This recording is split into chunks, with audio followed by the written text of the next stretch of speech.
Okay, so today's video is all about ranking the Championship teams, seeing who's going to go up, seeing who's going to be relegated, and seeing who's just going to be missing out on those playoff places. Let's get into it. I'm going to do them in alphabetical order, so we're going to start with Bournemouth. So it's been a really funny summer for Bournemouth already. Obviously, they got relegated from the Premier League.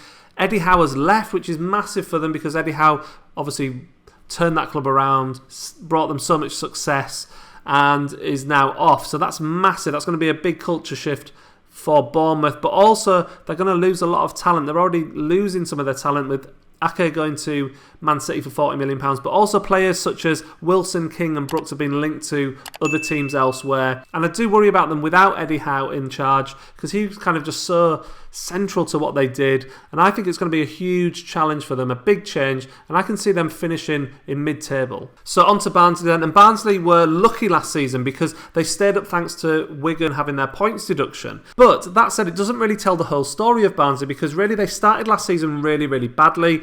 They only took 6 points from 14 matches to begin the season. Then they changed their manager and then that completely changed their fortunes. The new manager came in, he took 43 points from the remaining 32 games.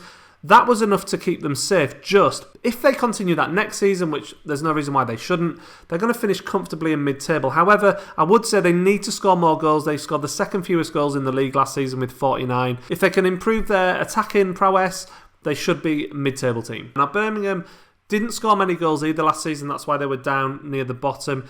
However, their head coach, Karanka, will come in and make them more solid next season, so that's a good thing for them. So even if they don't score many goals, they should at least concede fewer, which might lead to more points. I can actually see Birmingham struggling again next season, but I do think they will survive in the end. So Blackburn Rovers then, another team who scored plenty of goals last season, but conceded far too many as well. Their 11th place finish last season was a really good result for them, probably a surprise to some people, and perhaps they did overachieve slightly. There's still off-field issues with Blackburn. They don't feel like the most stable club. They've got issues with sponsors and that kind of thing, and they have an imbalanced squad. However, I think they'll have a similar season again next season, and I can see them being mid-table again. And then it comes to Brentford, obviously really, really close to getting promotion last season. They kind of choked a little bit towards the end of the season, but that's a bit unfair really on them for having such an excellent season and actually playing a really lovely brand of football. They scored the most goals in the league last season with 80, which is incredible, and they only conceded more goals than Leeds. The question with Brentford is, can they keep hold of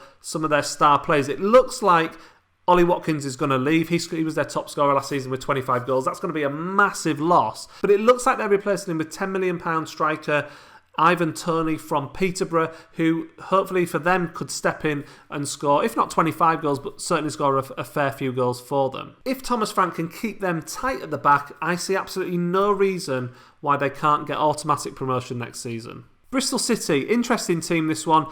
Fans not mega happy with the new manager, Dean Holden. I think they were after someone with a bit more championship nous in terms of promotion. However, he's a manager who's going to develop the talent in that young squad, mix it with some experience and improve on their 12th place finish from last season. However, I think it may be a season or even 2 seasons too soon for them to actually get into the playoffs. I do think there will be playoff challengers. Cardiff obviously made the playoffs last season, which was amazing for them, but they never really looked like they were going to take that step and get promotion. It's going to be Neil Harris's first full season. Now, he did amazingly well to guide them to 5th place last season. They were 14th when he took charge in November, so they're trending upwards, and Harris is trying to make them score more goals, which is going to be crucial. If he does that, that's going to be really good. They've already signed forward Kiefer Moore from Wigan for just £2 million, so that's a good signing for them. I expect to see them pushing for automatic promotion this season. However, I think they'll fall short, but they will be a playoff team again. Coventry City then, brilliant season last season, promoted from League One as champions, and a team that's been through the mill. It's really good to see Coventry City back in the second tier of English football. I think Coventry's squad should be able to match those around them, and I think in games against their fellow relegation challengers, if you like, I think that they'll be able to get enough points to ensure that they survive. However, it's going to be a tight season for them, and I can see them ending in the close escape category. Derby's 10th place finish last season was their joint lowest in the last 8 seasons, which was disappointing for them. Losing Lampard after the playoff final defeat and obviously coping with the playoff final defeat was massive for them. And really, it was no surprise to see Derby have a downward dip in form following such a turbulent summer. Rooney came in, made them far more solid in central midfield. So he hasn't scored many goals, but he has made that team more solid, and his quality obviously shines at this level. So are they building a team around Rooney? Well, yes and no. I mean, He's only got 1 more year on his contract. However, the owner wants half of the squad to be academy graduates, which is a brilliant aim, I guess. So no big money signings, but they'll have a nice blend of youth and experience. They've got some really talented, experienced players in that squad. So I can see Derby being playoff challengers once again next season. Huddersfield are a team on a downward trajectory. Unlike other clubs who stuck with managers who got them out of a hole last season, Huddersfield have gone the other way. They've managed to get rid of Danny Cowley, who managed to improve their fortunes last season and keep them up. Is this going to be a mistake or not? Who knows, but it is certainly head-scratching. And with a minimal amount of time between the last season finishing and the new season beginning, and no money to spend really as such, I'm really worried about Huddersfield. And actually, I think I can see them getting relegated out of the Championship. Luton had an amazing survival from relegation last season, and I think next season is going to be another really tough season for them. They're never going to be able to financially compete really highly in this league, I don't think. Fair play to them for finishing 19th last season. I think they'll have a very similar season this season. They have lost some key loanees in defence in particular, so that's a slight worry for them.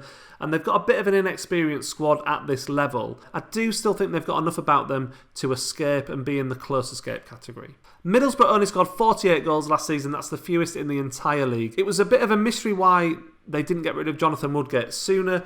But once Neil Warnock came in, in his last 8 games, he won 4 and lost 4 of them, and that was enough to keep them up. Warnock knows what this league's all about. I've got absolutely no concerns about Middlesbrough next season. I think Warnock will have them much more drilled, he'll have them scoring more goals, and I think Middlesbrough will finish comfortably in mid-table and not have any relegation worries like they did this season. Millwall did really well last season to finish in 8th place. They had a really, really stingy defence, which was the backbone of them doing so well. However, coach Gary Rowett is going to want to see more production from his forwards next season, and that's really the part of this where I worry for Millwall, because I can't see them actually improving their attack enough to push on and sort of maintain that level that they were at last season as playoff contenders. They're going to be putting a lot of faith in 18-year-old loanee from Tottenham, Troy Parrott. Can he be productive enough? I'm not sure they can. Without seeing much of him actually play, there's not a great body of work out there to look at and analyse. I can see them finishing mid-table. Obviously, Norwich were the first team to get relegated from the Premier League last season. And, they're a well-run club. You know what you're going to get with Norwich. They are a yo-yo club. They're up and down. And really, in this season of the Championship, without any really massively strong favourites for the Championship, you think Norwich are going to be there or thereabouts. I think they'll be fine, but I do think they're going to miss out on automatic promotion, and I think that they will be in the playoffs. Forest absolutely blew their shot at the playoffs on the last day of the season after losing 4-1 to Stoke and basically missing out on goal difference. But they possess a 20-goal-a-season striker in Lewis Graben, huge for any club at that level. Or any level for that matter. And they've also got new signing Lyle Taylor, who only played half a season due to injury, but still scored 11 goals for relegated Charlton. So I think Forest will have enough firepower next season. If they can have a bit more flair from midfield, and they are linked with several players who could fulfil that, then they will absolutely take that step into the playoffs. Preston had a good season last season, finished 9th, were playoff challengers last season. They're trying to keep their squad together. Ryan Ledson, Paul Gallagher and Sean Maguire have already been tied down to new deals, so that's fantastic for them. They're going to be looking to bring in 2 or 3 more players according to the manager, but they need a goal scorer, but they don't have much money, so that's going to be a bit tricky for them. I think, despite all that, they should still be challenging for the playoffs next season. You can't talk about QPR without talking about their star man, Eze, who was left to go to Crystal Palace for £15 million. That is 14 goals and 8 assists that they need to replace somehow. You can't underestimate how much they're going to miss him next season. And coach Mark Warburton has already come out and said that the money from the sale of Eze isn't going to go straight back into the team, because basically QPR are still trying to sort themselves out financially. To be honest, it's a really sensible thing for them to be doing. And actually should put them on a sounder footing in the next 2, 3, 4 years in order to invest properly and maybe push on in further years. But for now, QPR will be a mid-table team. Reading were another team last season who had a poor start and replaced their manager, who then saw really good improvement. If their manager, Mark Bowen, keeps that form up, Reading will have a very similar season again this season and be mid-table again. Rotherham have done really well in recent years to be kind of top-end League One team, bottom-end Championship team. For a club their size, really impressive. Obviously, promotion from League One again last season. Can they stay in the Championship this season? I actually believe believe they can. They've got some experience at this level, and I think with a few smart additions here and there, I think that they will be in for a close escape, but I do think they'll survive. Sheffield Wednesday start this season with minus 12 points. If you do the maths, taking 12 points off what they got last season means they should survive, but I think there's far bigger issues at the club. They've lost some key players, including Stephen Fletcher, who's gone to Stoke. That worries me massively. I'm not sure where they're going to get their goals from, and the club have been on a downward trajectory really for the last 12 months, 18 months anyway. So I think I can just see that continuing, and I think that Sheffield Wednesday, as well as having a big points deduction to overhaul, I just think they're going to get relegated. Have Stoke finally found a manager capable of pushing them into the top half of the Championship? Since they got relegated from the Premier League, Stoke have had an awful time back in the Championship. But since Michael O'Neill came in, they went from averaging 0.73 points per game to an impressive 1.45 points per game last season. They score plenty without having a main goal scorer. Now, that's actually quite a positive thing. They've also got a very experienced team. They've got a lot of players who are in their late 20s, even early 30s. And I think what they're planning on doing is building a team for now, trying to get playoff football now. I think with one or two shrewd defensive signings just to make them a bit tighter at the back, I can honestly see Stoke making that leap and getting in the playoffs. Swansea squeaked into the playoffs on the last day of the season last season, obviously because of Nottingham Forest collapsing, but they also scored lots of goals in order to make that happen. Their home form last season was not good enough. It put them in mid-table. Their away form, however, was good. But they drew too many games, and what worries me about teams who draw lots of games is, can the next season, can they turn those draws into wins, or will those draws become defeats? In Swansea's case, I worry about it being turning draws into defeats, and really that's because they've got a very small transfer budget.